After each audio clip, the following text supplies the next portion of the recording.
بسم اللہ الرحمن الرحیم۔ السلام علیکم ورحمۃ اللہ وبرکاتہ۔ وہ لوگ جو یہ سمجھتے ہیں کہ دوسرے ان پر جادو کر رہے ہیں یا ان سے دشمنی کر رہے ہیں، اگر آپ چاہتے ہیں کہ ان کے ذہن اور زبان پر آپ کا نام نہ آئے، یعنی وہ آپ کے بارے میں نہ سوچیں، آپ کا پیچھا چھوڑ دیں، تو روزانہ بستر پر لیٹیں اور سورہ یاسین کی یہ آیت جو میں بتانے جا رہا ہوں، یہ آپ 3 مرتبہ پڑھ لیں، اللہ پاک کا کرم ہوگا۔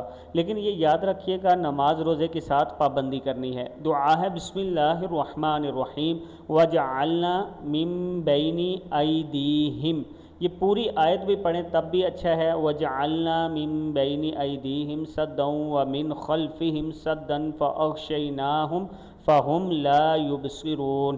روزانہ آپ نے یہ آیت 41 مرتبہ پڑھنی ہے اور پھر اللہ کے حضور دعا کرنی ہے کہ اللہ پاک کرم فرمائے اور اللہ پاک آپ کو دشمنوں سے بچائے۔ اس کے ساتھ میں آج آپ کے ساتھ ایک تصویر شیئر کر رہا ہوں۔ یہ میرے بہت ہی قریبی بھائی ہیں، راشد نام ہے ان کا، یہ سعودی عرب میں ہیں، وہاں ان کے ساتھ حادثہ پیش آ گیا اور یہ وہاں پر غیر قانونی کام کر رہے تھے۔ ابھی ہاسپٹل میں ان کا اتنا بل بن چکا ہے کہ پاکستان آنا ان کے لیے مشکل ہو چکا ہے اور یہ کومے کی حالت میں ہیں۔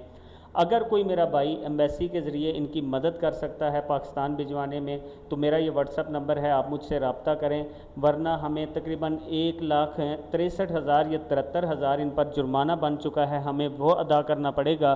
تو میں اپنے تمام چاہنے والوں سے گزارش کروں گا کہ یا تو آپ ہماری مالی مدد کریں، اور جس بھائی کا سورس ہے، کوئی بھائی اگر کسی کے ساتھ کوئی کام کرنا چاہتا ہے، ایمبیسی وغیرہ کے ذریعے ہماری ہیلپ کرنا چاہتا ہے، تو وہ بھی مجھ سے رابطہ کر سکتے ہیں۔